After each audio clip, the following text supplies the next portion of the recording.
The number one myth that Westerners have about this conflict is that Arabs and Jews have been fighting for thousands of years and they're going to continue to fight.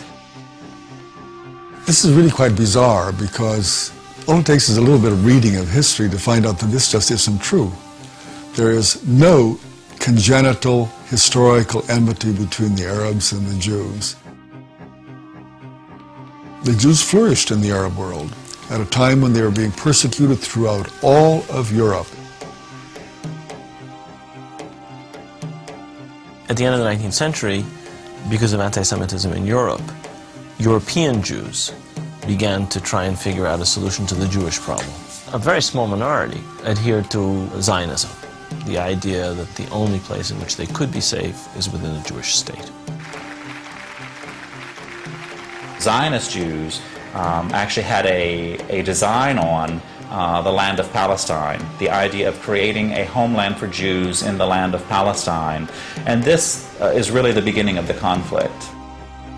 The mainstream Israeli Jewish society believed, because that's the way they had been educated, that Palestine was empty, had been empty when the Jewish settlers came there.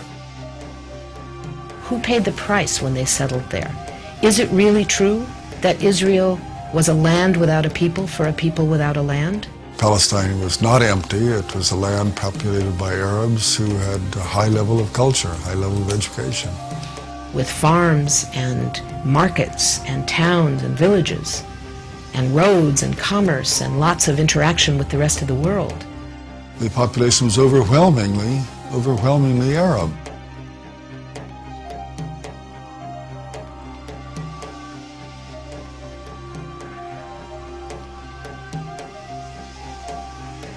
Jewish immigration increased under British rule following World War I, when Britain implemented the Balfour Declaration, promising a Jewish homeland in Palestine. This measure conflicted with Britain's previous promise of self-rule for Arab inhabitants throughout the region. Britain was basically extremely supportive of the Zionist movement. It helped to establish all of the structures of a state. At the same time, the Arabs of Palestine were denied the right of self-determination.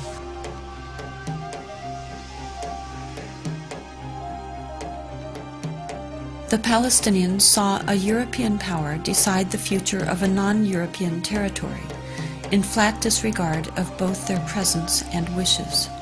In the 1920s, as land was being stripped away from local residents, the first clashes between Palestinians and Jews began, and would continue on for years to come.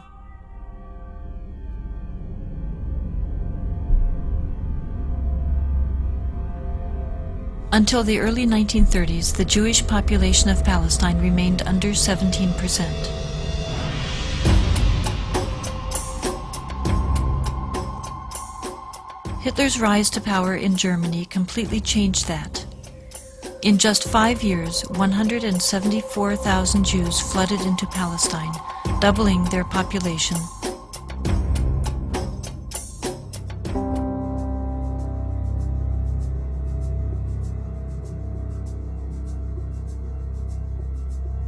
As the world attempted to make amends for the horrors of Nazi genocidal policies, efforts to make Palestine a Jewish homeland increased.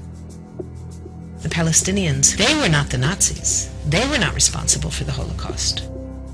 But they were the ones who paid the price. In 1947, with the conflict spiraling out of control, Britain decided to turn the problem of Palestine over to the United Nations. The UN, under pressure, proposed to divide the land into 2 states, an Arab state and a Jewish state. Arabs were to be given 43% of the land, despite the fact that they made up more than 2/3 of the population and owned over 92% of the land. Jews were to be given 56%, although they comprised only 1/3 of the population and owned less than 8% of the total area. Nevertheless, they were given not only most of the land, they were given the most fertile land. Zionist leaders took advantage of their superior military preparation and immediately began occupying major Arab cities in Palestine.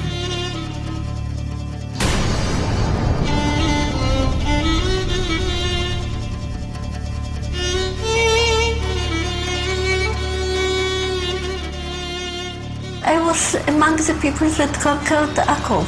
When we were walking around, we entered the flat. There was a pair of shoes of a small child, maybe 2 years old. They didn't have time to put on the shoes, so they left the shoes and they ran away. They left everything.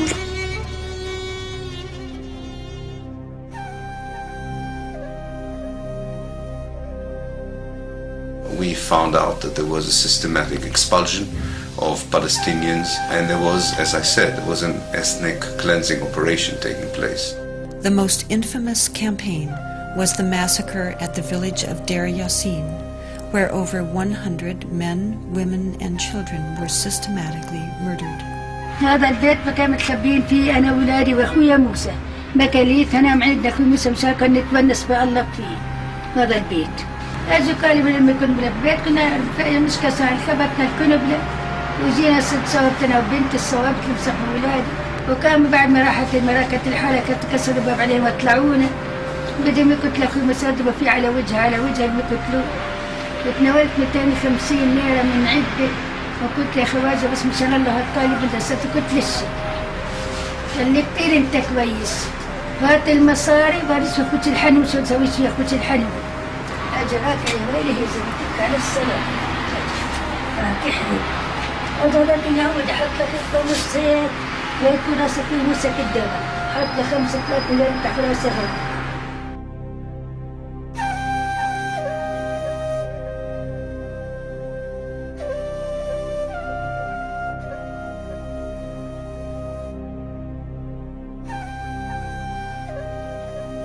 The ruthlessness of the attack on Deir Yassin drove fear and panic into the Palestinian population and led to the flight of unarmed civilians from their all over the country.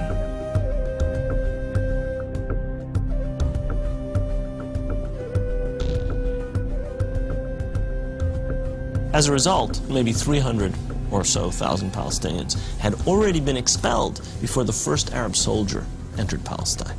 Some of the neighboring Arab armies finally intervened after May 15, 1948, when Israel officially announced its statehood.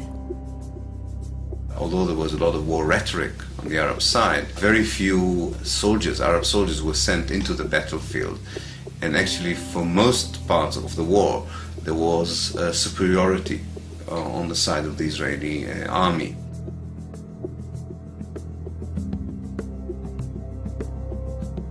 The Israeli army cleansed much of the territory and took over a large part of the designated Palestinian state.